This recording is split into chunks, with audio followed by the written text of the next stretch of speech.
أشهد أن لا إله إلا الله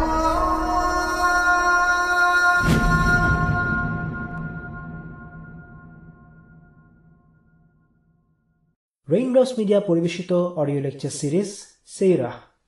এই সিরিজে আলোচিত হবে পৃথিবীর বুকে শ্রেষ্ঠতম মানুষ রাসূলুল্লাহ মুহাম্মদ সাল্লাল্লাহু আলাইহি ওয়াসাল্লামের জীবন কথা। ইন্নাল হামদালিল্লাহি ওয়াসসালাতু ওয়াসসালামু আলা রাসূলিল্লাহি ওয়া আলা আলিহি ওয়া আসহাবিহি ওয়া সাল্লামা তাসলিমান কাসীরান মাজিদান ইলা ইয়াউমিদ্দিন, আম্মা বা'দ।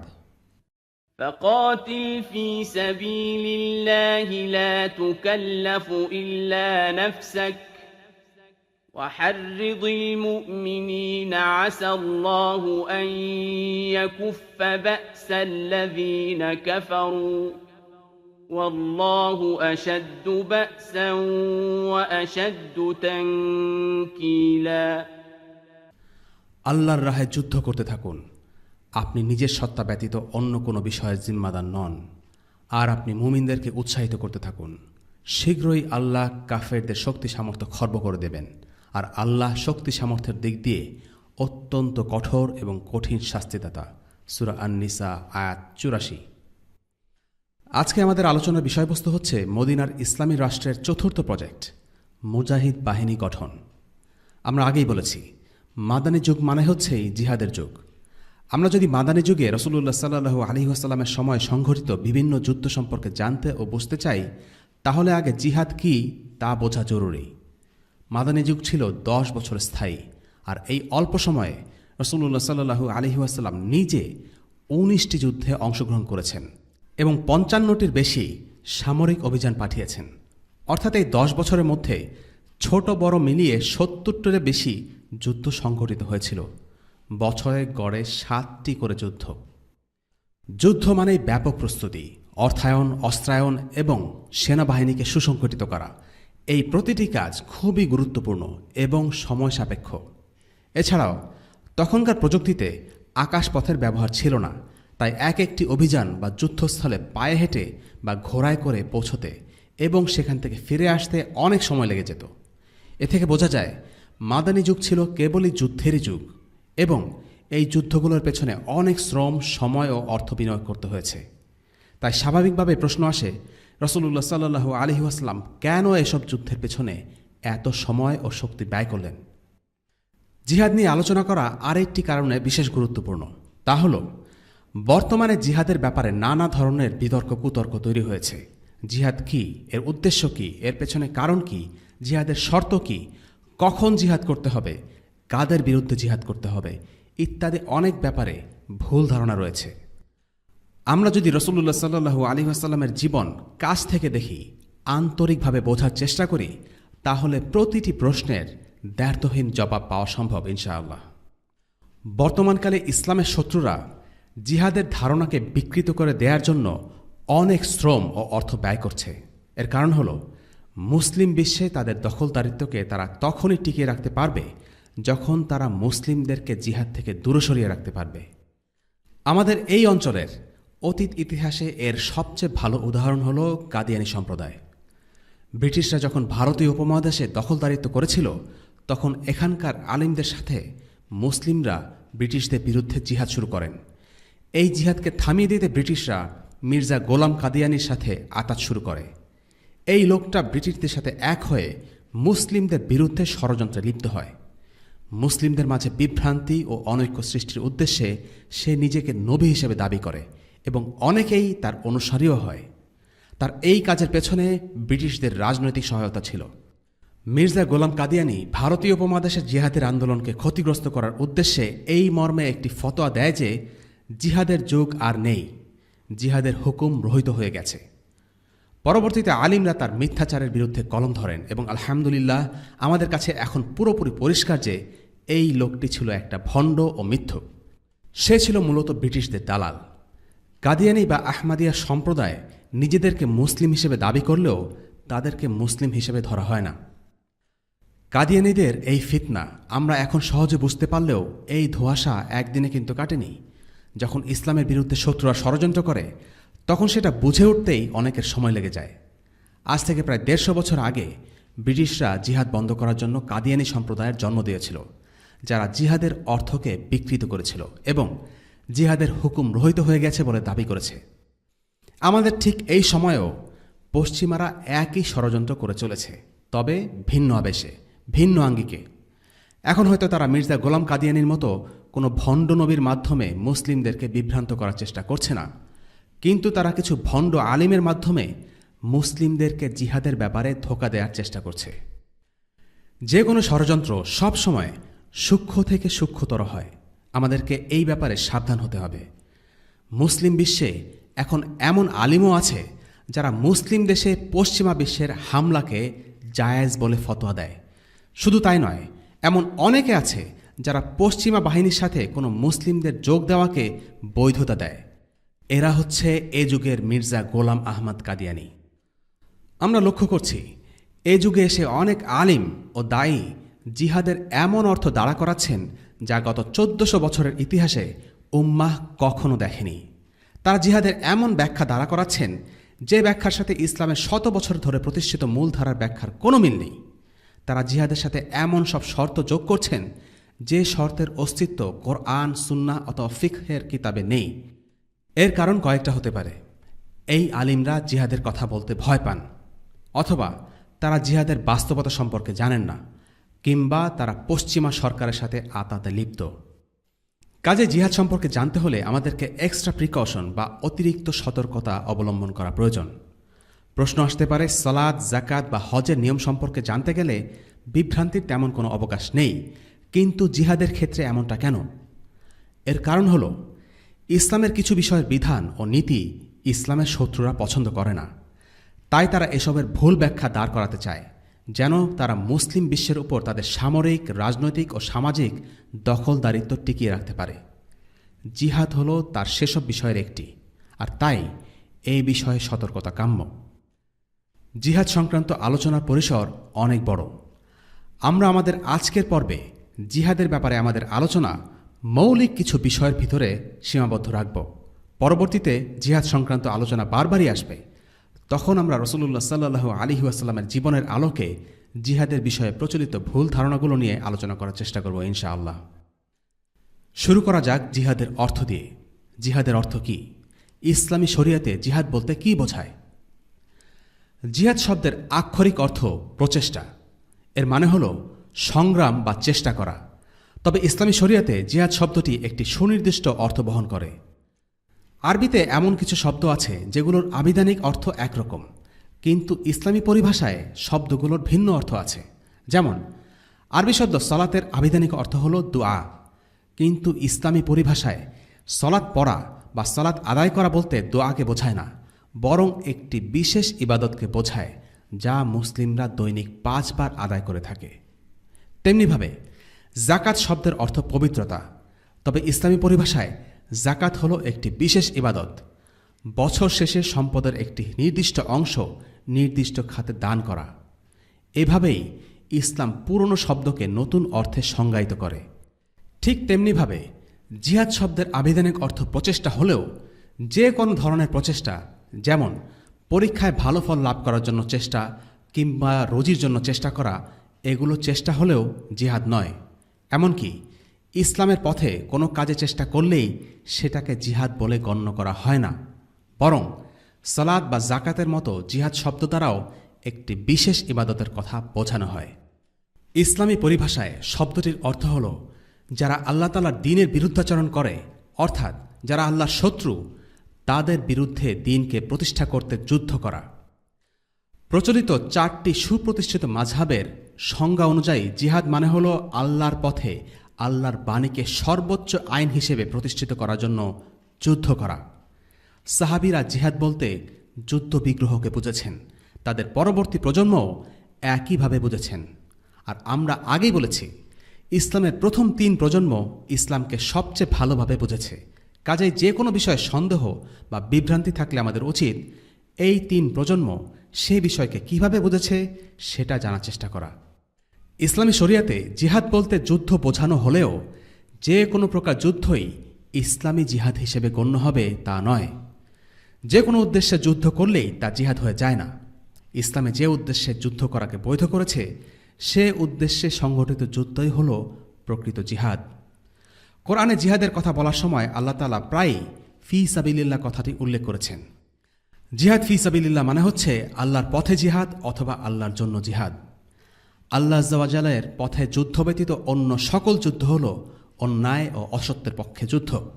কাজেই ইসলামের দৃষ্টিতে সকল প্রকার রক্তপাত নিষিদ্ধ, শুধু ব্যতিক্রম হল জিহাদ ফি সাবিলিল্লাহ। এর পক্ষে দলিল হল الذين آمنوا يقاتلون في سبيل الله والذين كفروا يقاتلون في سبيل الطاغوت فقاتلوا أولياء الشيطان إن كيد الشيطان كان ضعيفا। যারা ঈমান এনেছে তারা লড়াই করে আল্লাহর রাস্তায়, আর যারা কুফরি করেছে তারা লড়াই করে তাগুতের পথে। সুতরাং তোমরা লড়াই করো শয়তানের বন্ধুদের বিরুদ্ধে, নিশ্চয়ই শয়তানের চক্রান্ত দুর্বল। সূরা আন-নিসা আয়াত ৭৬। এই আয়াতে আল্লাহ সুবহানাহু ওয়া তাআলা সকল যুদ্ধকে দুই ভাগে ভাগ করেছেন। একটি যুদ্ধ হল আল্লাহর পথে ঈমানদারদের যুদ্ধ, অপরটি তাগুতের পক্ষে কাফিরদের যুদ্ধ। সংক্ষেপে তাগুত হল সেই সত্তা বা উপাস্য যাকে আল্লাহর পাশাপাশি ইবাদত করা হয়, অথবা সেই সীমালঙ্ঘনকারী যে নিজেকে এমন আনুগত্য বা কর্তৃত্বের আসনে দাবি করছে যা কেবল আল্লাহর জন্য নির্দিষ্ট। আল্লাহর রাস্তায় ঈমানদারদের যুদ্ধ একটি প্রশংসনীয় ইবাদত। ইসলামের দৃষ্টিতে যে কোনো যুদ্ধের উদ্দেশ্য হবে আল্লাহর দ্বীনকে সুসংহত করা। এই কারণে জিহাদ ফি সাবিলিল্লাহ ছাড়া অন্য কোনো যুদ্ধের বৈধতা ইসলামে নেই। ইসলামে জিহাদের একটাই উদ্দেশ্য, আর তা হল শুধুমাত্র লা ইলাহা ইল্লাল্লাহ এই কালিমার জন্য যুদ্ধ। একমাত্র এই যুদ্ধই হল ন্যায়ের পক্ষে যুদ্ধ। এই যুদ্ধই হল একমাত্র বৈধ যুদ্ধ। আল্লাহ তাআলা হলেন আল খালিক, বিশ্বজগতের সৃষ্টিকর্তা। তাই বৈধতা ও অবৈধতাকে সংজ্ঞায়িত করার অধিকার একমাত্র তাঁর। যে কোনো আইনকে বৈধতা এবং অগ্রাধিকার দেওয়ার মালিক একমাত্র আল্লাহ। উদাহরণস্বরূপ, বৈজ্ঞানিক দৃষ্টিকোণ থেকে সপ্তাহে ৭টা দিনই সমান, কিন্তু আল্লাহ সুবহানাহু ওয়া তাআলার কাছে শুক্রবার সপ্তাহের বাকি দিনগুলোর থেকে অধিক পছন্দনীয়। ভৌগোলিক বা সৌর ক্যালেন্ডারের হিসাবে রমাদান মাসের সাথে অন্যান্য মাসের কোনো পার্থক্য নেই, কিন্তু আল্লাহ তাআলা অন্যান্য মাসের চেয়ে এই রমাদান মাসকে অধিক পছন্দনীয় মাস হিসেবে নির্ধারণ করেছেন। ঠিক একইভাবে তিনি যুলহিজ্জা মাসের অথবা জিলহজ মাসের প্রথম 10 দিনকে পছন্দ করেছেন। এই 10 দিনের আমলের জন্য বিশেষ পুরস্কার নির্ধারণ করেছেন। আবার রমাদানের শেষ 10 রাত খুবই গুরুত্বপূর্ণ, এবং এই শেষ 10 রাতের বিজোড় রাতগুলোর মধ্য থেকে আল্লাহ আযজা ওয়া জাল লাইলাতুল কদর নির্ধারণ করেছেন, যেটি বছরের শ্রেষ্ঠতম রাত। যে কোনো কিছুর পবিত্রতা ও যে কোনো কাজের বৈধতা প্রদানের মালিক কেবল আল্লাহ আযজা ওয়া জাল। এখন আসা যাক জিহাদ ফি সাবিলিল্লাহর মূল উদ্দেশ্য কি। জিহাদ ফি সাবিলিল্লাহর মূল উদ্দেশ্য হল মানুষকে অন্য সব কিছুর দাসত্ব থেকে মুক্ত করে শুধুমাত্র আল্লাহ তাআলার দাসে পরিণত করা। সুতরাং সৃষ্টির দাস না হয়ে বরং মানুষ সৃষ্টিকর্তার দাস হবে, এটাই মানুষের জন্য সাজে। কেননা মানুষ হল সৃষ্টির সেরা, এবং সৃষ্টির সেরা হয়ে সে আরেক সৃষ্টির ইবাদত করতে পারে না। মানুষ হয়ে সে অন্য মানুষের বানানো ধর্ম বা আদর্শের অনুসরণ করতে পারে না। জিহাদ ফি সাবিলিল্লাহ আল্লাহর দাসত্ব করার জন্য মানুষের জন্য একটি অনুকূল পরিস্থিতি সৃষ্টি করে, কারণ জিহাদ মুসলিম অমুসলিম সকলকে ইসলামের কল্যাণময় শাসনের ছায়াতলে নিয়ে আসে। ইসলামে কাউকে মুসলিম হওয়ার জন্য বাধ্য করা হয় না, তবে ইসলামী ব্যবস্থার মধ্যে থাকতে বাধ্য করা হয়, যাতে মানুষ ইসলামের সৌন্দর্য বুঝতে পারে এবং ইসলাম গ্রহণে উৎসাহী হয়। একটি হাদিসে রাসূলুল্লাহ সাল্লাল্লাহু আলাইহি ওয়াসাল্লাম বলেছেন, আল্লাহ সেই সব লোকদের দেখে অভিভূত হন যাদেরকে শেকলবদ্ধ করে জান্নাতে প্রবেশ করানো হয়েছে। একজন আলিম এই কথার ব্যাখ্যায় বলেছেন, এরা হলো সেসব লোক যাদেরকে অনিচ্ছা সত্ত্বেও ইসলামের মধ্যে প্রবেশ করানো হয়েছে এবং এর ফলে তারা জান্নাতে প্রবেশ করেছে। আমরা দেখি গড়পড়তা মানুষ দ্বীনের ব্যাপারে খুব একটা চিন্তিত নয় বা কনসার্ন না, হোক সে মুসলিম বা অমুসলিম। রাসূলুল্লাহ সাল্লাল্লাহু আলাইহি ওয়াসাল্লাম যখন মক্কাবাসীদের ডেকে বলেছিলেন, আমি এসেছি তোমাদেরকে এক কঠিন শাস্তির ব্যাপারে সতর্ক করতে, তখন আবু লাহাব কোনো পাত্তাই দেয়নি। উল্টো সে রাসূলুল্লাহ সাল্লাল্লাহু আলাইহি ওয়াসাল্লামকে বলেছিল, ধ্বংস হোক তোমার হাত, এসব অনর্থক আলাপ করার জন্যই কি তুমি আমাদের ডেকেছ? আবু লাহাবের বিরক্তির কারণ হল সে তার দুনিয়াবী কাজকর্ম বন্ধ করে এসেছিল এই ভেবে যে রাসূলুল্লাহ সাল্লাল্লাহু আলাইহি ওয়াসাল্লাম গুরুত্বপূর্ণ কিছু বলবেন। আল্লাহ রসুলের বক্তব্য খুবই গুরুত্বপূর্ণ ছিল সত্যি, কিন্তু আবু লাহাবের কাছে তা গুরুত্বপূর্ণ মনে হয়নি, কারণ সেখানে দুনিয়ার লাভের কোনো কথা নেই। তাই যখন আবু লাহাব দেখতে পেল যে রাসূলুল্লাহ সাল্লাল্লাহু আলাইহি ওয়াসাল্লাম সবাইকে তাওহীদের পথে ডাকছেন, তখন সে খুব রেগে গেল। ওই সময়ই আল্লাহ তাআলা সূরা লাহাব নাজিল করেন। মৌখিক দাওয়া আর জিহাদের পার্থক্য হল, জিহাদ হলো এমন একটি পন্থা যা মানুষকে ইসলামকে গুরুত্বের সাথে বিবেচনা করতে বাধ্য করে, যা অনেক সময় মুখের কথাতে হয় না। মাক্কী জীবনের ১৩ বছরের দাওয়াতি কার্যক্রমে খুব অল্প লোকই মুসলিম হয়েছিল, কিন্তু যখন সাহাবারা মদিনায় এসে জিহাদ ফি সাবিলিল্লাহ শুরু করলেন এবং লোকেরা ইসলামের ছায়াতলে আসলো, তখন তারা তাদের কথা গুরুত্বের সাথে নিতে বাধ্য হল, কারণ তখন তাদের হাতে কর্তৃত্ব ছিল। তারা শাসন ক্ষমতাকে কাজে লাগিয়ে দাওয়াত দিয়েছেন বিধায় এই দাওয়াহ অনেক কার্যকরী হয়েছিল। মানুষ দলে দলে ইসলামে প্রবেশ করেছিল। যেখানে মক্কায় ১৩ বছর অতিবাহিত হওয়ার পরও রাসূলুল্লাহ সাল্লাল্লাহু আলাইহি ওয়াসাল্লামের সাথে মাত্র ১০০ জনের মতো সাহাবা ছিলেন, সেখানে মদিনাতে প্রতি বছর হাজার মানুষ ইসলাম গ্রহণ করত। মক্কা বিজয়ের সময়ে অংশ নিয়েছিল ১০,০০০ মুসলিম, বিদায় হজে অংশ নিয়েছেন ৯০,০০০, আর যখন রাসূলুল্লাহ সাল্লাল্লাহু আলাইহি ওয়াসাল্লাম ইন্তেকাল করলেন তখন তার জানাজা পড়েছিলেন ১,১৪,০০০ মুসলিম।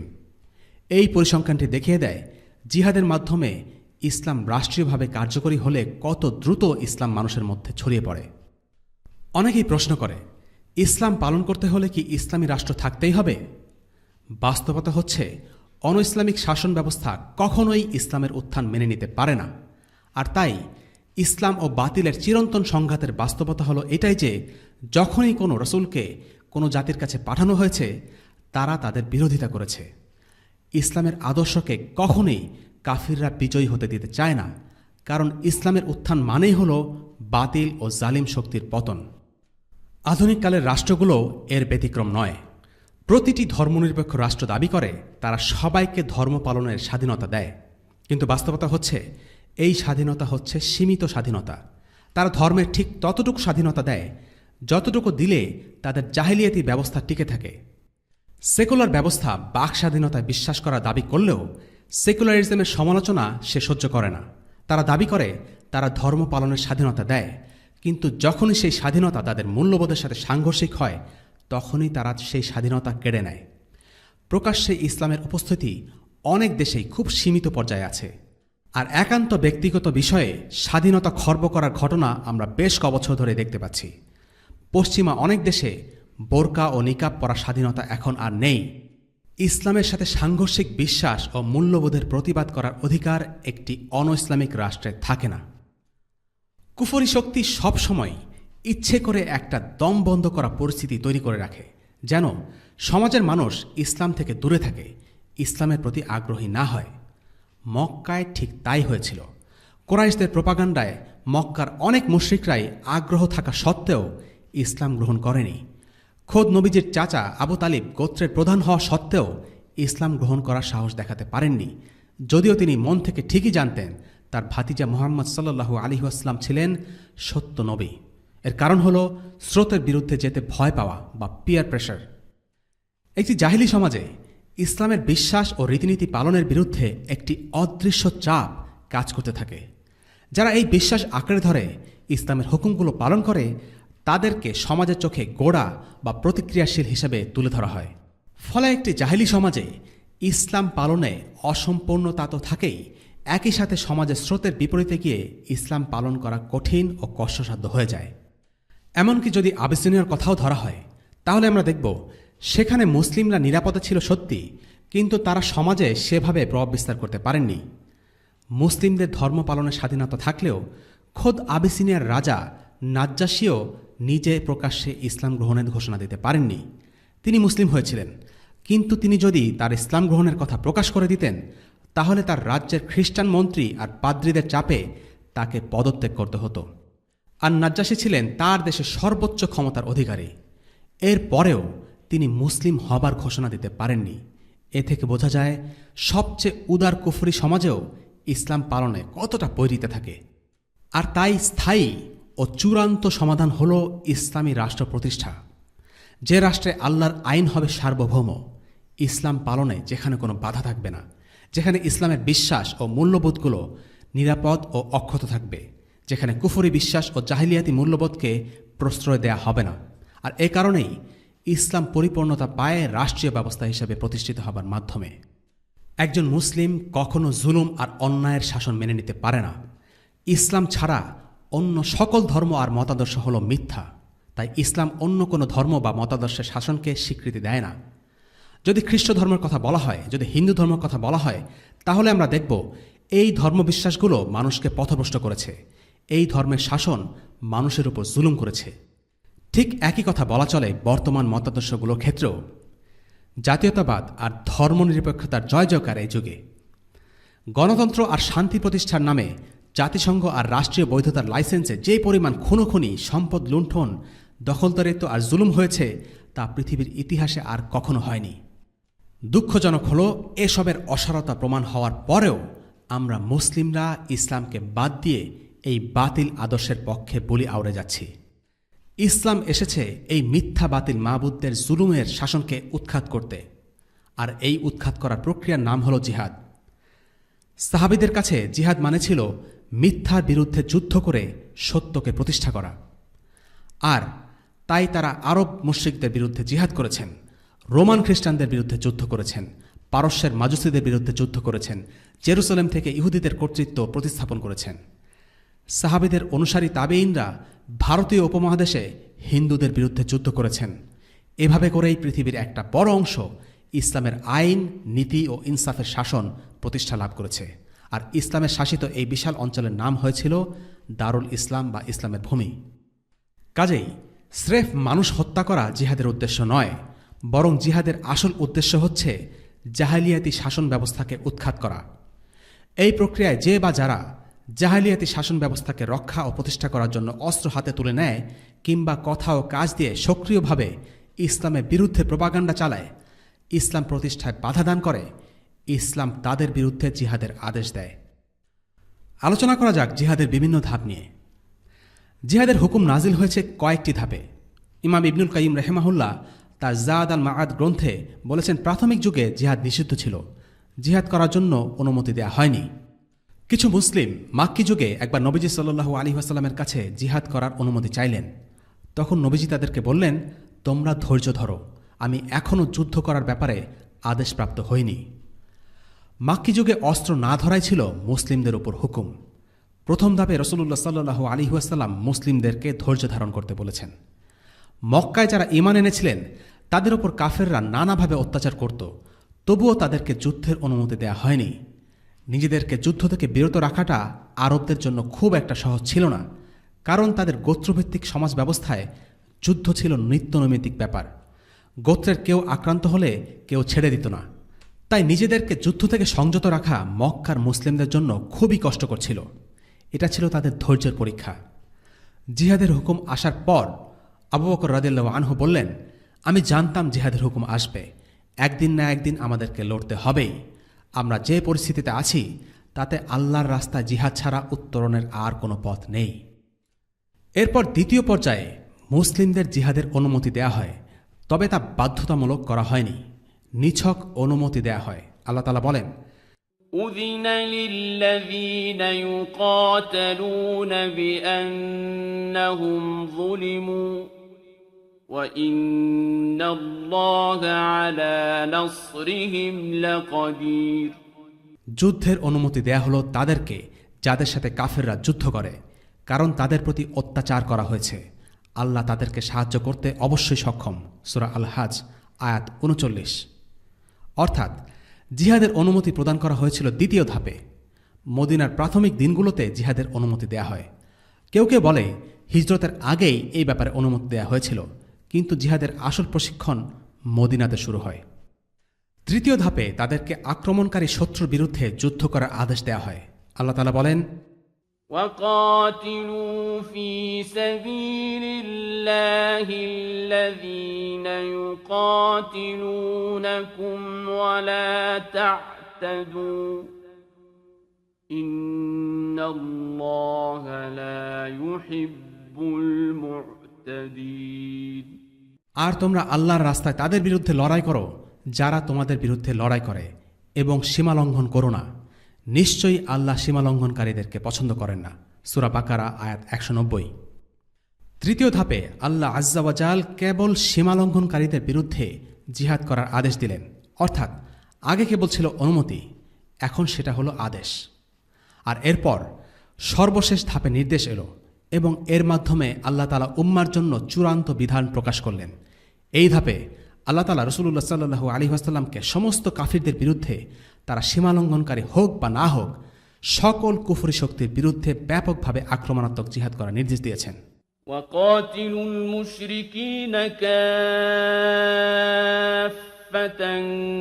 كما يقاتلونكم كافة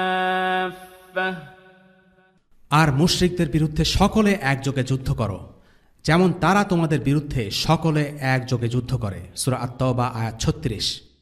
এ সম্পর্কিত একটি হাদিস রয়েছে যা 20 জনেরও অধিক সাহাবী বর্ণনা করেছেন।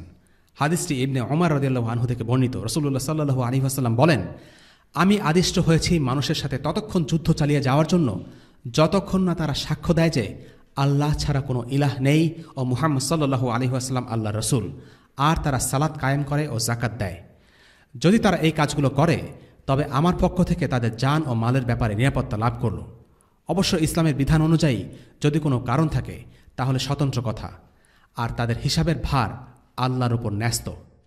প্রশ্ন আসতে পারে, কেন আল্লাহ তাআলা ধাপে ধাপে জিহাদের হুকুম নাজিল করলেন? এর কারণ আসলে আল্লাহই ভালো জানেন। তবে আলিমরা ধারণা করছেন, প্রথম পর্যায়ে মুসলিমরা যখন দুর্বল ছিল তখন জিহাদের যথেষ্ট ক্ষমতা ছিল না বলে তাদেরকে অনুমতি দেওয়া হয়নি। সে সময় যদি মুসলিমরা জিহাদে লিপ্ত হতো তাহলে লাভ থেকে ক্ষতির সম্ভাবনাই বেশি ছিল। দ্বিতীয় ধাপে মুসলিমদের জিহাদের অনুমতি দেওয়া হয়েছে, কারণ এই পর্যায়ে তাদের জিহাদের সামর্থ্য আছে। তারা মক্কার মুশরিকদের হাতে জুলুমের শিকার হয়েছেন, তাই তাদের প্রতিশোধ নেয়ার অনুমতি দেওয়া হয়েছে। সাহাবেরা যখন অনুমতি পেলেন তখন তারা কুরাইশদের একটি কাফেলা আক্রমণ করেন। এই ঘটনা সারেয়ায়ে নাখলা বা নাখলার সামরিক অভিযান নামে পরিচিত। এই ঘটনার পর কুরাইশরা যখন মুসলিমদের উপর সর্বাত্মক হামলা চালানোর প্রস্তুতি নিল তখন মুসলিমদের প্রতিরক্ষার প্রয়োজনে জিহাদ করা অত্যাবশ্যক হয়ে পড়ল। আর তাই এই পর্যায়ে আল্লাহ তাআলা জিহাদকে তাদের উপর বাধ্যতামূলক হুকুম হিসেবে জারি করলেন। বায়াতে আকাবায় এই বিষয়ের উপরেই অঙ্গীকার করেছিলেন আনসাররা। এর আরও কিছু বছর পর যখন মুসলিমরা একটি শক্তিশালী রাষ্ট্র হিসেবে আত্মপ্রকাশ করল তখন তাদের উপর জিহাদের সর্বশেষ ও চূড়ান্ত হুকুম নাজিল হল। এখন মুসলিমরা যে কোনো কাফির রাষ্ট্রে ইসলামী শরিয়া কায়েম করার উদ্দেশ্যে নিজ থেকে জিহাদ শুরু করবে। এই জিহাদের নাম হল আক্রমণাত্মক বা অফেন্সিভ জিহাদ বা জিহাদ আত-তালাব। আল্লাহ রাসূল সাল্লাল্লাহু আলাইহি ওয়াসাল্লামের ইন্তেকালের সময় সমগ্র আরব তার নেতৃত্ব স্বীকার করে নেয়। আরবের বাইরে রোমানদের সাথে মুসলিমদের যুদ্ধ কেবল শুরু হয়েছে। এরপর যখন আবু বকর রাদিয়াল্লাহু আনহু খলিফা হলেন তখন আরবের বড় একটি অংশ বিদ্রোহ করে বসে। আবু বকর রাদিয়াল্লাহু আনহু প্রথমেই সেই বিদ্রোহগুলো দমন করেন এবং আরবের স্থিতিশীলতা ফিরে এলে তিনি রোমান ও পারস্য দুই ফ্রন্টেই ব্যাপক জিহাদের সূচনা করেন। এরপর এলেন ওমর ইবনুল খাত্তাব রাদিয়াল্লাহু আনহু। তার অধীনে মুসলিমরা জিহাদের মাধ্যমে যে পরিমাণ অঞ্চল দ্রুততার সাথে বিজয় করে তা বিস্ময়কর। তার সময় পারস্য সাম্রাজ্য ধ্বংস হয়ে যায় এবং রোমান সাম্রাজ্যের একটি বড় অংশ মুসলিমদের অধিকারে চলে আসে। সিরিয়া, ইরাক, মিশর, ইরান এই অঞ্চলগুলো তার সময় মুক্ত হয়। এরপর ওসমান রাদিয়াল্লাহু আনহু এলেন এবং তিনি এই ধারা অব্যাহত রাখেন। তবে তার খিলাফতকালে শেষ 2 বছর অভ্যন্তরীণ গোলযোগের সূচনা হলে এই বিজয়ধারা স্তীমিত হয়ে আসে। আর আলী রাদিয়াল্লাহু আনহুর খিলাফতকালে পুরো সময়টা জুড়ে ছিল ফিতনা আর অস্থিরতা, যে কারণে তখন কোনো আক্রমণাত্মক জিহাদ সংঘটিত হয়নি। এরপর যখন ওমাইয়া বংশ ক্ষমতা এলো তখন আবার মুসলিম বিশ্ব জিহাদ শুরু করে এবং দারুল ইসলামের পরিধি বাড়তে থাকে। কিন্তু আব্বাসীয় খিলাফতের অধীনে খুব একটা নতুন অঞ্চল বিজয় হয়নি, কারণ আব্বাসীয় খলিফারা বিলাসিতায় ডুবে থাকতেন। জিহাদের প্রতি তাদের তেমন কোনো আগ্রহ ছিল না। আব্বাসীয় খিলাফতের সময়টায় মুসলিম বিশ্বে শিল্প, সংস্কৃতি, সভ্যতার উন্নতি ঘটে। কিন্তু জিহাদ বিমুখিতার কারণে এই সময়টায় 2টো বড় ফিতনা আবির্ভূত হয়। প্রথম ফিতনা ছিল ক্রুসেডারদের ফিতনা। তারা জেরুসালেম সহ মধ্যপ্রাচ্যের গুরুত্বপূর্ণ কিছু জায়গা দখল করে নেয়। আর দ্বিতীয় ফিতনা ছিল বর্তমানকালের মঙ্গোলিয়ায় থেকে আগত তাতারদের ফিতনা। এই ফিতনার মাধ্যমে আব্বাসীয় পরিবারের পতন ঘটে। এই দুটো ফিতনা আপতিত হওয়ার পর মুসলিম বিশ্বে আবার প্রতিরোধমূলক বা আত্মরক্ষামূলক জিহাদের আবেদন ও প্রয়োজনীয়তা তৈরি হয় এবং আল্লাহর ইচ্ছায় মুসলিমরা এই দুটো শক্তিকে পরাজিত করে মুসলিম ভূমিগুলো ফিরিয়ে আনে। এই দুটো শক্তির বিরুদ্ধে জিহাদ চলেছিল প্রায় 100 বছর ধরে। এ সময়টা আরও একটি ফিতনা ছিল, মিশরে ফাতিমীয় শিয়াদের উত্থান। তাদেরকেও সফলভাবে দমন করা হয়। এরপর আসে উসমানীয়রা, বা যাদেরকে আমরা অটোম্যান হিসেবে জানি। উসমানীয় শাসকরা বেশ দৃঢ়চেতা এবং জিহাদমুখী ছিলেন, আর তাদের হাত ধরে একটি বড় বিজয় মুসলিমদের আল্লাহ উপহার দেন, আর তা হল কুস্তুন্তনিয়া বা আজকের তুরস্কের ইস্তাম্বুল বিজয়। এই বিজয়ের মাধ্যমে রোমান সাম্রাজ্যের একটি বড় ঘাঁটির পতন ঘটে। উসমানীয় সুলতানরা ইউরোপে আক্রমণাত্মক জিহাদ অব্যাহত রাখেন। ফলে ইউরোপের বলকান অঞ্চলগুলো বা এখনকার সার্বিয়া, বসনিয়া, ক্রোয়েশিয়া, ম্যাসেডোনিয়া এই অঞ্চলগুলো মুসলিমদের কর্তৃত্বে আসে। মুসলিম উম্মার ইতিহাসে সর্বশেষ জিহাদ আত্তালাব বা অফেন্সিভ জিহাদ সংগঠিত হয়েছিল উসমানী খিলাফতের অধীনে 1699 সালে ভিয়েনার বিরুদ্ধে। সেই যুদ্ধে মুসলিমরা হেরে যায় এবং এরপর মুসলিমরা আর কখনো কাফির ভূমিতে শরিয়া কায়েমের উদ্দেশ্যে জিহাদ পরিচালনা করেনি। এর কারণ হল তখন থেকে মুসলিমরা আক্রমণাত্মক জিহাদ পরিচালনার জন্য সামর্থ্য হারিয়ে ফেলে। পরবর্তী ইতিহাস পতনের ইতিহাস, যা নিয়ে আমরা গত পর্বে আলোচনা করেছি। আর বর্তমানকালে যেসব জিহাদ চলছে সেগুলো হলো প্রতিরক্ষামূলক জিহাদ বা জিহাদ দিফা। এই জিহাদগুলো হলো কুফরি রাজনৈতিক ও সামরিক শক্তিকে মুসলিম ভূমি থেকে উচ্ছেদ করে শরিয়া পুনঃপ্রতিষ্ঠার উদ্দেশ্যে জিহাদ।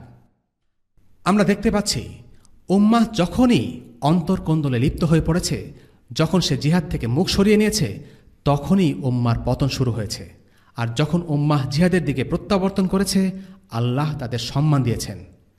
আজকের মুসলিমদের এই দুরবস্থা থেকে উত্তরণ কিভাবে হবে তা নিয়ে অনেকে অনেক রকম সিলেবাস দেন, কিন্তু আমরা যদি ইতিহাস দেখি, একটি শিক্ষা বারবারই আসবে, আর তা হল উম্মতের পুনর্জাগরণ বা রিভাইভালের সিলেবাস থেকে আমরা যদি জিহাদকে বাদ দেই, তবে আমরা বারবারই লাঞ্ছিত হব। আজকে আমরা মনে করি মুসলিমরা যদি পশ্চিমাদের মতো দুনিয়াবী বিষয়ে উন্নতি সাধন করে, তবেই মুসলিমরা আবারও হারানো গৌরব ফিরে পাবে। কিন্তু রাসূলুল্লাহ সাল্লাল্লাহু আলাইহি ওয়াসাল্লাম বলেছেন, যখন তোমরা ইনাহ ব্যবসা করবে এবং গরুর লেজ ধরে কেবল চাষবাস নিয়েই সন্তুষ্ট থাকবে আর জিহাদ ত্যাগ করে বসবে, তখন আল্লাহ তোমাদের ওপর এমন লাঞ্ছনা চাপিয়ে দেবেন যা তোমাদের হৃদয় থেকে ততক্ষণ পর্যন্ত দূর করবেন না যতক্ষণ না পর্যন্ত তোমরা দ্বীনের প্রতি প্রত্যাবর্তন করছো। কাজেই মুসলিমরা যতই কৃষিকাজ, বিজ্ঞান, শিক্ষা, সংস্কৃতি আর শিল্পে উন্নতি করুক না কেন, তারা যদি জিহাদ ছেড়ে দেয় তবে লাঞ্ছনা আর পরাজয় অবধারিত। এবার আলোচনা করা যাক কোরআনের কিছু আয়াত নিয়ে, যেসব আয়াতে আল্লাহ তাআলা জিহাদ ফি সাবিলিল্লাহর উদ্দেশ্য সম্পর্কে উল্লেখ করেছেন। আল্লাহ তাআলার দ্বীন বিজয় না হওয়া পর্যন্ত যুদ্ধ করে যাওয়া জিহাদের উদ্দেশ্য। আল্লাহ তাআলা বলেন, وقاتلوهم حتى لا تكون فتنة ويكون الدين كله لله। আর তাদের সাথে যুদ্ধ করতে থাকো যতক্ষণ না ভ্রান্তি শেষ হয়ে যায় এবং আল্লাহর সমস্ত হুকুম প্রতিষ্ঠিত হয়ে যায়। সূরা আনফাল আয়াত 39। এই আয়াতের ব্যাখ্যায় ওস্তাদ সৈয়দ কুতুব রাহিমাহুল্লাহ বলেন, মুসলিমদের আরেকটি দায়িত্ব হল ইসলামী দাওয়ার পথে যে কোনো শক্তি বা দুশমনকে ধ্বংস করে দেওয়া, যারা এই দাওয়াতের পথে প্রতিবন্ধকতা হিসেবে কাজ করে।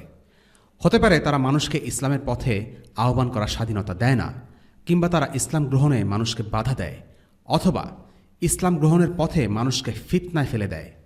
মুসলিমদের দায়িত্ব এমন সমস্ত শক্তির বিরুদ্ধে লড়াই করে যাওয়া যতক্ষণ না পর্যন্ত এমন কোনো শক্তি অবশিষ্ট থাকে যারা মানুষকে ইসলাম গ্রহণের পথে ফিতনা হয়ে দাঁড়ায়। এর মানে এই নয় যে লোকজনকে ইসলাম গ্রহণে বাধ্য করা হবে, বরং এর মানে হচ্ছে যে আল্লাহর আইন সর্বোচ্চ আইন। তাই কেউ যদি ইসলাম গ্রহণ করতে চায়, সে যেন নির্ভয়ে তা করতে পারে। এরপর জিহাদের দ্বিতীয় উদ্দেশ্য হচ্ছে ইবাদতের স্থানসমূহকে সুরক্ষিত রাখা। আল্লাহ তাআলা বলেন, ইন্নাল্লাহা ইউদাফিউ আনিল্লাযীনা আমানু ইন্নাল্লাহা লা ইউহিব্বু كل خوان كفور أذن للذين يقاتلون بأنهم ظلموا وإن الله على نصرهم لقدير الذين أخرجوا من ديارهم بغير حق إلا أن يقولوا ربنا الله ولولا دفع الله الناس بعضهم ببعض لهدمت صوامع وبيع وصلوات ومساجد يذكر فيها اسم الله كثيرا ولينصرن الله من ينصره إن الله لقوي عزيز আল্লাহ মুমিনদের থেকে শত্রুদেরকে হটিয়ে দেবেন। আল্লাহ কোনো বিশ্বাসঘাতক অকৃতজ্ঞকে পছন্দ করেন না। যুদ্ধের অনুমতি দেয়া হলো তাদেরকে যাদের সাথে কাফেররা যুদ্ধ করে, কারণ তাদের প্রতি অত্যাচার করা হয়েছে। আল্লাহ তাদেরকে সাহায্য করতে অবশ্যই সক্ষম। যাদেরকে তাদের ঘরবাড়ি থেকে অন্যায়ভাবে বহিষ্কার করা হয়েছে শুধু এই অপরাধে যে তারা বলে আল্লাহ আমাদের রব। আল্লাহ যদি মানবজাতির এক দলকে অপর দল দ্বারা প্রতিহত না করতেন, তবে খ্রিস্টানদের নির্জন গির্জা, ইবাদতখানা, ইহুদিদের উপাসনালয় এবং মসজিদসমূহ বিধ্বস্ত হয়ে যেত, যেগুলোতে আল্লাহর নাম অধিক স্মরণ করা হয়। আল্লাহ নিশ্চয়ই তাদেরকে সাহায্য করবেন যারা আল্লাহর সাহায্য করে। নিশ্চয়ই আল্লাহ পরাক্রমশালী, শক্তিধর। সূরা আল হাজ আয়াত 38-40। জিহাদ হচ্ছে মানুষের রক্ষা কবচ। যদি জিহাদের হুকুম না থাকত তাহলে মুমিনেরা ধ্বংস হয়ে যেত। একে বলা হয় সুন্নাতুল মুদাফাহ। যদি না আল্লাহ জিহাদের হুকুম জারি করতেন তাহলে খ্রিস্টানদের গির্জা, ইহুদিদের উপাসনালয় এবং মসজিদগুলো ধ্বংস হয়ে যেত। যে কারণে মসজিদের সাথে খ্রিস্টানদের গির্জা ও ইহুদিদের উপাসনালয়ের কথা উল্লেখ করা হয়েছে তার কারণ হল মুসলিমরা সর্বপ্রথম জিহাদ শুরু করেনি, বরং সর্বপ্রথম যাদের উপর জিহাদের হুকুম নাজিল হয়েছে তারা হল বনী ইসরাইল। তারাই সর্বপ্রথম আল্লাহর পথে জিহাদে অংশ নিয়েছে।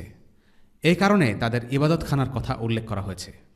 বনী ইসরায়েলের আগের জাতিদেরকে জিহাদের আদেশ দেয়া হয়নি। সে সময়ে আল্লাহ তাআলা বিভিন্ন মুজিজার মাধ্যমে নবীদের শত্রুদের ধ্বংস করে দিতেন। তাই তখন মুমিনদের যুদ্ধে জড়ানোর কোনো প্রয়োজন ছিল না। সর্বপ্রথম জিহাদ করেছে মূসা আলাইহিস সালামের উম্মত। জিহাদের উদ্দেশ্য অশান্তি সৃষ্টি করা নয়, বরং অশান্তি এবং যাবতীয় অন্যায় ও জুলুম থেকে নিষ্কৃতি পাওয়াই জিহাদের উদ্দেশ্য। শয়তানের উদ্দেশ্য হল ভালো কাজকে মন্দ হিসেবে উপস্থাপন করা এবং মন্দ কাজকে ভালো হিসেবে। জিহাদ একটি ইবাদত এবং এই ইবাদতকে অশান্তি বা ফিতনা ভাবার কোনো কারণ নেই, কেননা আল্লাহ তাআলাই বলেছেন জিহাদের মাধ্যমে বস্তুত শান্তি প্রতিষ্ঠা পায়। ولولا دفع الله الناس بعضهم ببعض لفسدت الأرض ولكن الله ذو فضل على العالمين আল্লাহ যদি একজনকে অপরজনের দ্বারা প্রতিহত না করতেন তাহলে গোটা দুনিয়া বিধ্বস্ত হয়ে যেত, কিন্তু বিশ্ববাসীর প্রতি আল্লাহ একান্তই দয়ালু, করুণাময়। সূরা বাকারা 251।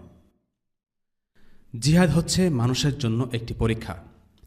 ذلك ولو يشاء الله لانتصر منهم ولكن ليبلو بعضكم ببعض আল্লাহ ইচ্ছা করলে তাদের কাছ থেকে প্রতিশোধ নিতে পারতেন, কিন্তু তিনি তোমাদের একজনকে অন্যের দ্বারা পরীক্ষা করতে চান। সূরা মুহাম্মদ আয়াত 4। সুতরাং সশস্ত্র যুদ্ধ হল মুমিন ও কাফির উভয়ের জন্য পরীক্ষাস্বরূপ। জিহাদের মাধ্যমে আল্লাহ মুমিনদেরকে ধৈর্য পরীক্ষা করেন, যেমনটা আল্লাহ বলেছেন সূরা আলে ইমরানে, أم حسبتم أن تدخلوا الجنة ولما يعلم الله الذين جاهدوا منكم ويعلم الصابرين তোমরা কি ভেবেছ যে তোমরা জান্নাতে প্রবেশ করবে, অথচ আল্লাহ এখন পর্যন্ত পরখ করেননি তোমাদের মধ্যে কে জিহাদ করেছে আর কারা ধৈর্যশীল? আল্লাহ যাচাই করেন মুমিনরা তার রাহে কতটুকু ত্যাগ স্বীকার করতে পারে। একজন মুমিন আল্লাহ তাআলার জন্য সর্বোচ্চ ত্যাগ স্বীকার হিসেবে নিজের জীবন ও সম্পদ উৎসর্গ করতে পারে। জিহাদের মাধ্যমে প্রমাণ হয় আসলে সে নিজের জীবন আর নিজের সম্পদ আল্লাহর জন্য উৎসর্গ করতে রাজি কিনা। জিহাদের মাধ্যমে প্রমাণ হয় বান্দা কাকে সবচেয়ে ভয় করে, আল্লাহকে নাকি তার সৃষ্টিকে। জিহাদ একজন মুজাহিদকে বিশুদ্ধ করে তোলে, তার মধ্যে দৃঢ়তা ও আত্মবিশ্বাস দান করে। জিহাদ হল ইসলামের শত্রুদের মনে ভয় ধরিয়ে দেওয়ার একটি মোক্ষম ইবাদত।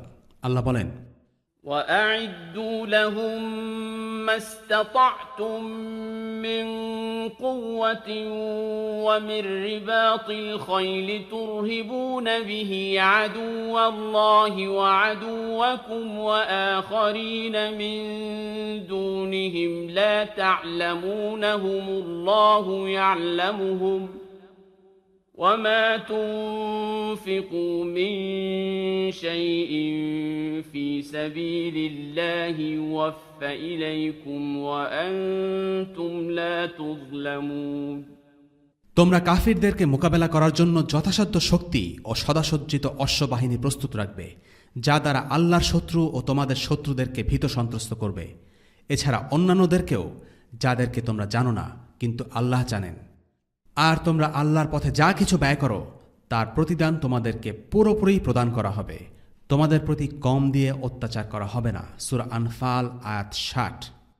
তিনি আরো বলেন, قاتلوهم يعذبهم الله بأيديكم ويخزهم وينصركم عليهم ويشف صدور قوم مؤمنين ويذهب غيظ قلوبهم ويتوب الله على من يشاء والله عليم حكيم। যুদ্ধ করো ওদের সাথে, আল্লাহ তোমাদের হস্তে তাদের শাস্তি দেবেন, তাদের লাঞ্ছিত করবেন, তাদের বিরুদ্ধে তোমাদের জয়ী করবেন এবং মুসলমানদের অন্তরসমূহ শান্ত করবেন আর দূর করবেন তাদের মনের ক্ষোভ। আর আল্লাহ যার প্রতি ইচ্ছা ক্ষমাশীল হবেন। আল্লাহ সর্বজ্ঞ প্রজ্ঞাময়। সূরা আত-তাওবা আয়াত 14 এবং 15। জিহাদের মাধ্যমে আল্লাহ তাআলা কাফিরদের ষড়যন্ত্রকে ধূলিসাৎ করে দেন। তিনি বলেন, فلم تقتلوهم ولكن الله قتلهم وما رميت إذ رميت ولكن الله رمى وليبلي المؤمنين منه بلاء حسنا إن الله سميع عليم ذلكم وأن الله موهن كيد الكافرين। সুতরাং তোমরা তাদেরকে হত্যা করনি, বরং আল্লাহই তাদেরকে হত্যা করেছেন। আর আপনি মাটির মুষ্টি নিক্ষেপ করেননি যখন তা নিক্ষেপ করেছিলেন, বরং তা নিক্ষেপ করেছিলেন স্বয়ং আল্লাহ, যেন ঈমানদারদের প্রতি ইহসান করতে পারেন যথার্থভাবে। নিঃসন্দেহে আল্লাহ শ্রবণকারী, পরিজ্ঞাত। আর এমনিভাবেই আল্লাহ নস্যাৎ করে দেবেন কাফেরদের সমস্ত কলাকৌশল। সূরা আনফাল আয়াত 17 এবং 18। ما كان الله ليذر المؤمنين على ما أنتم عليه حتى يميز الخبيث من الطيب وما كان الله ليطلعكم على الغيب ولكن الله يجتبي من رسله من يشاء فآمنوا بالله ورسله وإن تؤمنوا وتتقوا فلكم أجر عظيم। অসৎকে সৎ থেকে পৃথক না করা পর্যন্ত তোমরা যে অবস্থায় আছো আল্লাহ মুমিনদেরকে সে অবস্থা ছেড়ে দিতে পারেন না, এবং আল্লাহ তোমাদেরকে গায়েবের বিধান জ্ঞাত করেন না। তবে আল্লাহ তার রসুলগণের মধ্য থেকে যাকে ইচ্ছে বেছে নেন। কাজেই তোমরা আল্লাহ এবং তার রসুলগণের প্রতি ঈমান আনো। যদি তোমরা ঈমান আনো আর তাকওয়া অবলম্বন করো তাহলে তোমাদের জন্য আছে মহাপুরস্কার। সূরা আল ইমরান আয়াত 179। এভাবে জিহাদ ভালো থেকে খারাপকে আলাদা করে ফেলে। এই আয়াতসমূহ উহুদ যুদ্ধের পরে নাজিল হয়, কারণ আবদুল্লাহ ইবনে উবাই মাঝপথে এই অভিযান থেকে মূল বাহিনীর 1/3 প্রায় 300 জনের মতো নিয়ে আলাদা হয়ে যায়। জিহাদ হলো এমন একটি আমল যার মাধ্যমে অন্তরের রোগ ধরা পড়ে। যেমন মুনাফিকরা মুসলিমদের সাথে বেশ ভালোভাবেই মিশে গিয়েছিল, কিন্তু তাদের আসল চেহারা প্রকাশ পেত জিহাদের সময়ে। এ কারণে আল্লাহ তাআলা তাদের সম্পর্কে বলেছেন, তারা কি লক্ষ্য করে না প্রতি বছর তারা 2-1 বার বিপর্যস্ত হচ্ছে? সূরা আত-তাওবা আয়াত 126। এই আয়াতের মাধ্যমে ইঙ্গিত করা হচ্ছে যে রাসূলুল্লাহ সাল্লাল্লাহু আলাইহি ওয়াসাল্লামের সময় প্রতি বছর প্রায় 1টি অথবা 2টি যুদ্ধ সংঘটিত হতো, আর তখন মুনাফিকদের নিফাক প্রকাশ পেত। জিহাদের ডাক আসলে মুনাফিকরা শুরুর দিকে জিহাদে অংশ নিত ঠিকই, কিন্তু যখনই তারা বিপদের গন্ধ পেত মুনাফিকরা ময়দান ছেড়ে চলে যেত বা জিহাদে অংশ নিতে চাইত না। উল্লেখ্য, ইসলামের জঘন্যতম গুনাহের মধ্যে একটি হচ্ছে জিহাদের ময়দান থেকে পিছু হটা। এভাবে জিহাদ মুমিন আর মুনাফিকদের পৃথক করে দেয়। জিহাদের আরেকটি গুরুত্বপূর্ণ উদ্দেশ্য হল মুসলিমদের জান ও মালকে নিরাপদে রাখা। বিভিন্ন পরিস্থিতিতে প্রতিরক্ষার প্রয়োজনে জিহাদ করতে হয়। যেমন প্রথম পরিস্থিতি, যদি কাফিরদের ভূমিতে মুসলিমরা কুফর শক্তি দ্বারা আক্রান্ত হয়। যদি কোনো কাফির দেশে মুসলিমরা স্বাধীনভাবে ও নিরাপদে দিন পালন করতে না পারে ও জুলুমের শিকার হয় এবং সেখান থেকে তারা অন্য কোনো নিরাপদ জায়গায় হিজরত করতে সমর্থ না হয়, তাহলে অন্যান্য দেশে অবস্থানরত সামর্থ্যবান মুসলিমদের দায়িত্ব হল সেনাবাহিনী জড়ো করে সেসব কাফিরদের উপর আক্রমণ করা যারা মুসলিমদের উপর অত্যাচার করছে। অর্থাৎ এই জিহাদ হল অসহায় দুর্বল মুসলিমদের প্রতিরক্ষার জন্য জিহাদ। আল্লাহ বলেন, وما لكم لا تقاتلون في سبيل الله والمستضعفين من الرجال والنساء والولدان الذين يقولون ربنا أخرجنا من هذه القرية الظالم أهلها الذين يقولون ربنا أخرجنا من هذه القرية الظالم أهلها واجعل لنا من لدنك وليا واجعل لنا من لدنك نصيرا। তোমাদের কি হয়েছে যে তোমরা আল্লাহর পথে এবং অসহায় নারী পুরুষ আর শিশুদের রক্ষার জন্য লড়াই করবে না, যারা দোয়া করছে, হে আমাদের প্রতিপালক, আমাদেরকে এই জালিম অধ্যুষিত জনপদ হতে মুক্তি দাও, তোমার পক্ষ হতে কাউকে আমাদের অভিভাবক বানিয়ে দাও এবং তোমার পক্ষ হতে কাউকে আমাদের সাহায্যকারী করে দাও। সূরা আন-নিসা আয়াত 75। দ্বিতীয় পরিস্থিতি, যদি কাফিররা কোনো মুসলিম ভূমিতে আক্রমণ করে। এটি হচ্ছে সবচেয়ে গুরুত্বপূর্ণ পরিস্থিতি। এই ব্যাপারে ইসলামের ফকিহগণ একমত যে কাফিররা যদি কোনো মুসলিম ভূমিতে হামলা চালায় তবে মুসলিমদেরকে অবশ্যই জিহাদ করতে হবে এবং নিজেদের ভূমিকে প্রতিরক্ষা করতে হবে। কেননা যদি তারা মুসলিমদের ভূমি দখল করে তবে তারা মুসলিমদের উপর সমানে অত্যাচার করবে এবং ইসলামের আইনকে বাতিল করে দিয়ে মানবরচিত আইন দিয়ে মুসলিম ভূমি শাসন করতে থাকবে। এটা হচ্ছে একটি বড় ফিতনা। এই ফিতনার বিরুদ্ধে জিহাদ বাধ্যতামূলক। ইমাম ইবনে কুদামা রাহিমাহুল্লাহর মতে 3টি পরিস্থিতিতে জিহাদ করা ফরজে আইন হয়ে যায়। এর মধ্যে একটি হল যখন কাফিররা কোনো মুসলিম ভূমিতে আক্রমণ করে, তখন সেই মুসলিম ভূমির প্রত্যেক মুসলিমের উপর জিহাদ করা ফরজে আইন, অর্থাৎ ব্যক্তিগতভাবে ফরজ বা আবশ্যকীয় হয়ে যায়। তৃতীয় পরিস্থিতি, ইসলামের শত্রুরা যদি নিজেদের কাফির নাগরিকের উপর জুলুম অত্যাচার করে। আল্লাহ বলেন, كدأب آل فرعون والذين من قبلهم كذبوا بآياتنا فأخذهم الله بذنوبهم والله شديد العقاب। তাদের স্বভাব ফিরাউনের দল এবং তাদের আগের লোকদের মতো যারা আমার আয়াতগুলোকে মিথ্যা প্রতিপন্ন করেছে। সুতরাং আল্লাহ তাদের গুনাহের দরুন তাদেরকে পাকড়াও করলেন। আল্লাহ শাস্তিদানে অত্যন্ত কঠোর। সূরা আলে ইমরান আয়াত 11। নিশ্চয়ই আল্লাহ তাআলা জুলুমকে হারাম করেছেন, এমনকি কাফিরদের উপর জুলুম করাও হারাম। সে জুলুম মুসলিম করুক আর কাফিররা করুক। ইসলামে ন্যায়ের শাসন প্রতিষ্ঠায় জোর দেয়। সামর্থ্য থাকা সত্ত্বেও মুসলিমরা যদি মজলুমদের সাহায্য না করে তবে তারা গুনাহগার হবে। শাইখ সাল্লাবি বলেন, মাজলুম কাফিরদের সাহায্য করাও ইনসাফ প্রতিষ্ঠার একটি অংশ। একজন মুসলিম একজন কাফিরকে তার কুফরির কারণে ঘৃণা করে, কিন্তু একই সাথে সে একজন কাফিরের সাথে ন্যায়সঙ্গত আচরণ করে। চতুর্থ পরিস্থিতি, যখন কাফিররা ইসলামী দাওয়াতের পথে বাধা হয়ে দাঁড়ায়, তখন তাদের সাথে জিহাদ করা অবশ্য কর্তব্য হয়ে যায়। এটা নিয়ে একটু আগেই আমরা আলোচনা করেছি। এবার আসা যাক আমাদের আজকের পর্বের মূল আলোচনায়, অর্থাৎ মুজাহিদ বাহিনী গঠন নিয়ে, যা আমরা প্রথমে উল্লেখ করেছিলাম। রাসূলুল্লাহ সাল্লাল্লাহু আলাইহি ওয়াসাল্লাম যে বাহিনী গড়ে তুলেছিলেন তাকে ঠিক প্রচলিত অর্থে সেনাবাহিনী বলা যায় না, কারণ তারা পেশাদার সৈনিক ছিলেন না, বরং তাদেরকে বলা চলে মিলিশিয়া বা বেসামরিক যোদ্ধা। তাদের সামরিক প্রশিক্ষণ ছিল, কিন্তু তারা নিয়মিত সেনাবাহিনীর অন্তর্ভুক্ত ছিলেন না। পুরোপুরি পেশাদার সেনাবাহিনী গড়ে উঠেছিল আরও অনেক পরে, খোলাফায়ে রাশিদিনের সময়কালে। রাসূলুল্লাহ সাল্লাল্লাহু আলাইহি ওয়াসাল্লামের সময়ে জিহাদে অংশগ্রহণ করার জন্য সবাইকে 5টি শর্ত পূরণ করতে হতো। শর্তগুলো হলো: 1. ইসলাম, অর্থাৎ তাকে মুসলিম হতে হবে। 2 নম্বর, বয়প্রাপ্ত হতে হবে, অর্থাৎ প্রাপ্তবয়স্ক হতে হবে।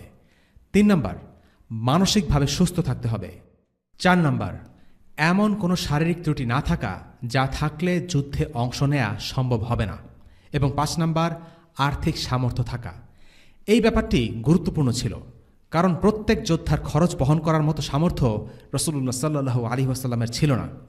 প্রত্যেককে নিজের খরচ নিজেকেই বহন করতে হতো। রাসূলুল্লাহ সাল্লাল্লাহু আলাইহি ওয়াসাল্লাম সাহাবীদেরকে সামরিক প্রশিক্ষণ দিয়েছিলেন। সাহাবীরা শারীরিকভাবে শক্ত সামর্থ্য ছিলেন, তারা যে কোনো ধরনের কাজ করতেন, তাতে তাদের যথেষ্ট শারীরিক দক্ষতা ছিল। তবে কিছু ক্ষেত্রে তাদের দক্ষতা অর্জনের প্রয়োজন ছিল, যেমন মক্কা ও মদিনার আশেপাশে কোনো সমুদ্র ছিল না, তাই তারা সাঁতার জানতেন না। রাসূলুল্লাহ সাল্লাল্লাহু আলাইহি ওয়াসাল্লাম তাদেরকে সাঁতার শেখার নির্দেশ দেন। তিনি তাদেরকে তীর চালনা, লক্ষ্যভেদ ইত্যাদি নানা রকম সামরিক দক্ষতায় দক্ষ করে তুলেছিলেন। সামরিক প্রস্তুতি নেয়ার ব্যাপারে কোরআনে আল্লাহ বলেছেন, তোমরা কাফিরদের মোকাবিলা করার জন্য যথাসাধ্য শক্তি ও সদাসজ্জিত অশ্ববাহিনী প্রস্তুত রাখবে, যা দ্বারা আল্লাহর শত্রু ও তোমাদের শত্রুদেরকে ভীত সন্ত্রস্ত করবে, এছাড়া অন্যান্যদেরকেও, যাদেরকে তোমরা জানো না কিন্তু আল্লাহ জানেন। আর তোমরা আল্লাহর পথে যা কিছু ব্যয় করো তার প্রতিদান তোমাদেরকে পুরোপুরি প্রদান করা হবে, তোমাদের প্রতি কম দিয়ে অত্যাচার করা হবে না। সূরা আনফাল আয়াত 60। উকবা ইবনে আমির রাদিয়াল্লাহু আনহু থেকে বর্ণিত, একদিন রাসূলুল্লাহ সাল্লাল্লাহু আলাইহি ওয়াসাল্লাম মিম্বারে বসে সূরা আনফালের এই আয়াতটি পাঠ করে বললেন, ইন্নাল কুওয়াতার রামি, ইন্নাল কুওয়াতার রামি, ইন্নাল কুওয়াতার রামি। শক্তি হচ্ছে তীরন্দাজ, শক্তি হচ্ছে তীরন্দাজ, শক্তি হচ্ছে তীরন্দাজ। এখানে রামি বলতে মূলত বোঝানো হচ্ছে নিক্ষেপ করা, যা হতে পারে তীর বা অন্য যে কোনো কিছু যা যুদ্ধক্ষেত্রে ব্যবহার করা হয়। উকবা ইবনে আমির রাদিয়াল্লাহু আনহু এ বিষয়ে আরও একটি হাদিস বর্ণনা করেছেন। এটি লিপিবদ্ধ হয়েছে সুনান আবু দাউদে। তিনি বলেন, আমি আল্লাহ রাসূল সাল্লাল্লাহু আলাইহি ওয়াসাল্লামকে বলতে শুনেছি, মহান আল্লাহ একটি তীরের কারণে 3 জন মানুষকে জান্নাতে প্রবেশ করাবেন। 1. তীর প্রস্তুতকারীকে, যে জিহাদের সৎ উদ্দেশ্যে তা তৈরি করেছে। 2. তীর নিক্ষেপকারীকে। এবং 3. তীরের তুনবাহীকে, যে প্রতিবার তীর নিক্ষেপকারীকে তীর নিক্ষেপের জন্য সহযোগিতা করেছে। কাজেই তোমরা তীর নিক্ষেপ করো এবং ঘোড়ায় চড়ো, তবে ঘোড়ায় আরোহণ করার চাইতে তীর নিক্ষেপই আমার কাছে বেশি প্রিয়। 3 প্রকারের বিনোদন ছাড়া আর কোনো প্রকারের বিনোদন অনুমোদিত নয়। সেগুলো হলো: 1. পুরুষের জন্য তার ঘোড়াকে কৌশলের প্রশিক্ষণ দান। 2. নিজ স্ত্রীর সাথে আমোদ প্রমোদ করা। এবং 3. তীর ধনুক চালনার প্রশিক্ষণ দেওয়া। যে ব্যক্তি তীর নিক্ষেপের প্রশিক্ষণ নেয়ার পর বিরাগভাজন হয়ে যায়, তার ব্যবহার ছেড়ে দেয়, সে যেন এক উত্তম নিয়ামত ত্যাগ করল। সে নিয়ামত ত্যাগ করল এবং অকৃতজ্ঞ হল।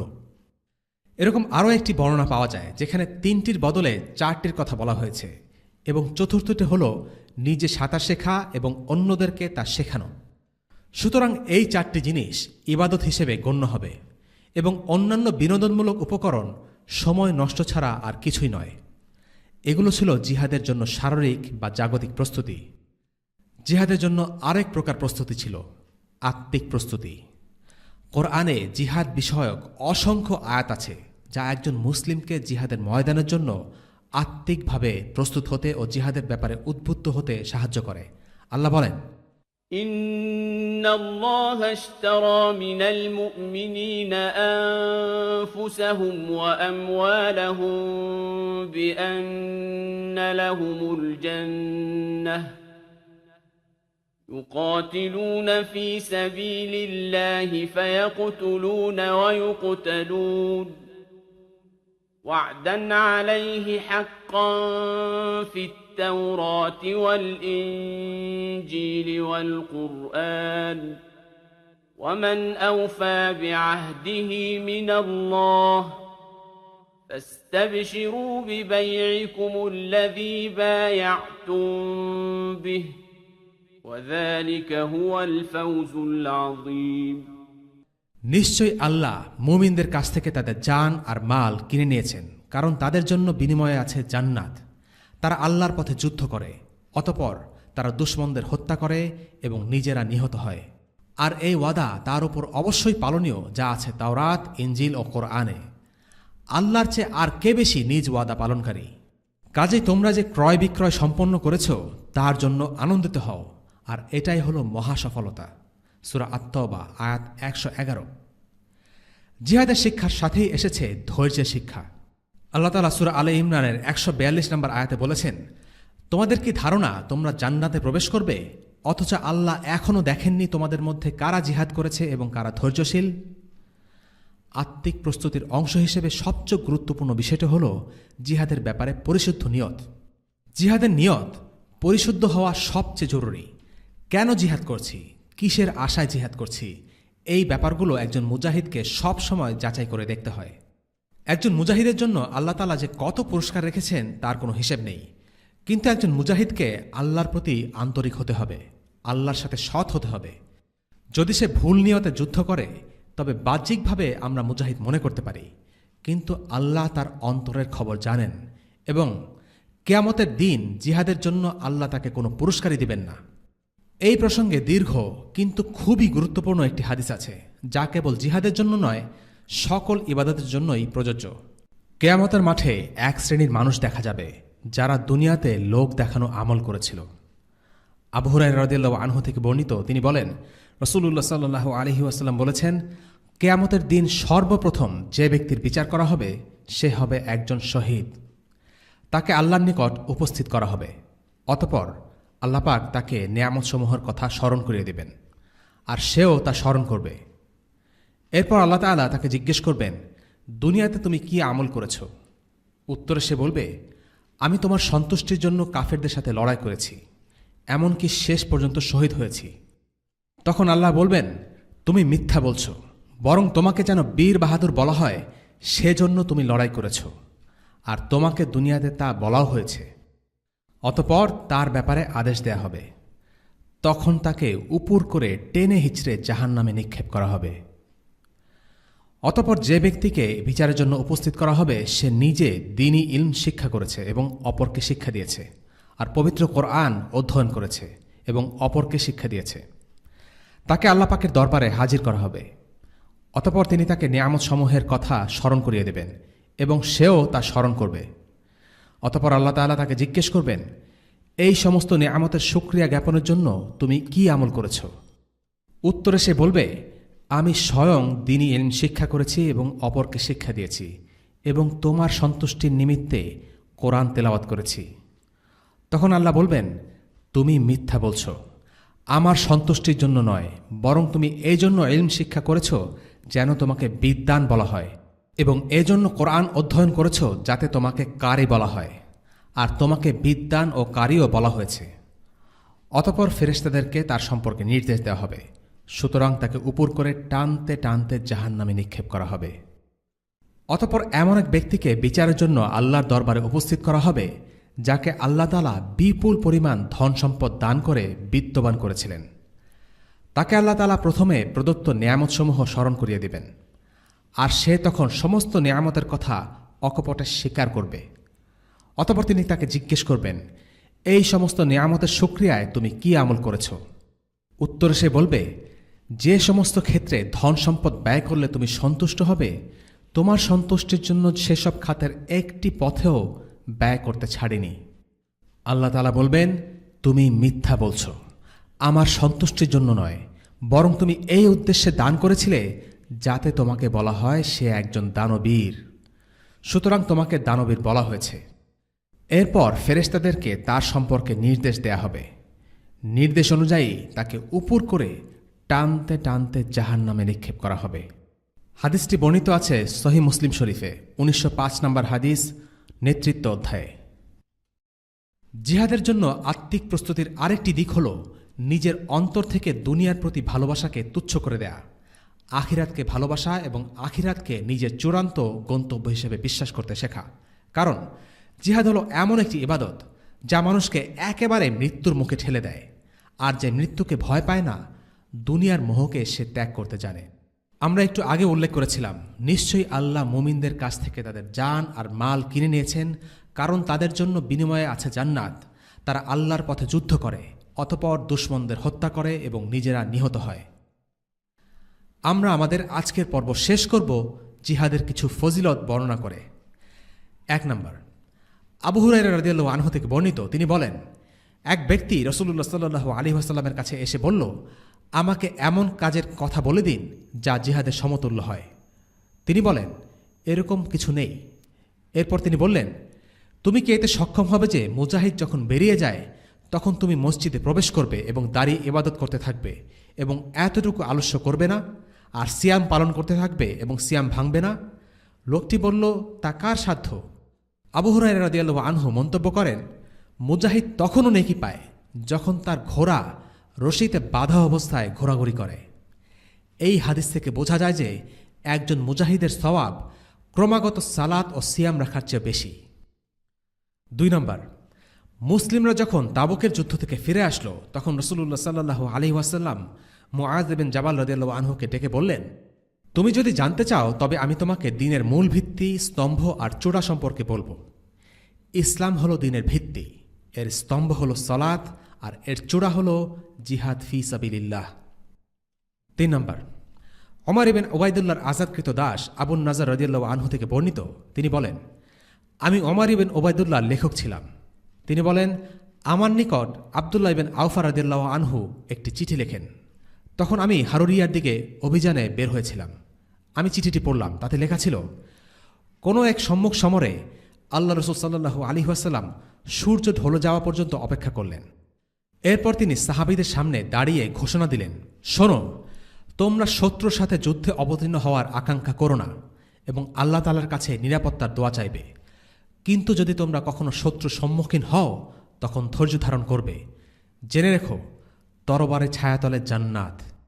এবং 4 নম্বর, যায়েদ বিন খালিদ আল জুহানি রাদিয়াল্লাহু আনহু থেকে বর্ণিত, রাসূলুল্লাহ সাল্লাল্লাহু আলাইহি ওয়াসাল্লাম বলেছেন, যে ব্যক্তি কোনো মুজাহিদের যুদ্ধোপকরণ সংগ্রহ করে দিল সেও জিহাদে অংশগ্রহণ করল, আর যে ব্যক্তি কোনো মুজাহিদের পরিবার পরিজনের তত্ত্বাবধান করল সেও জিহাদে অংশ নিল।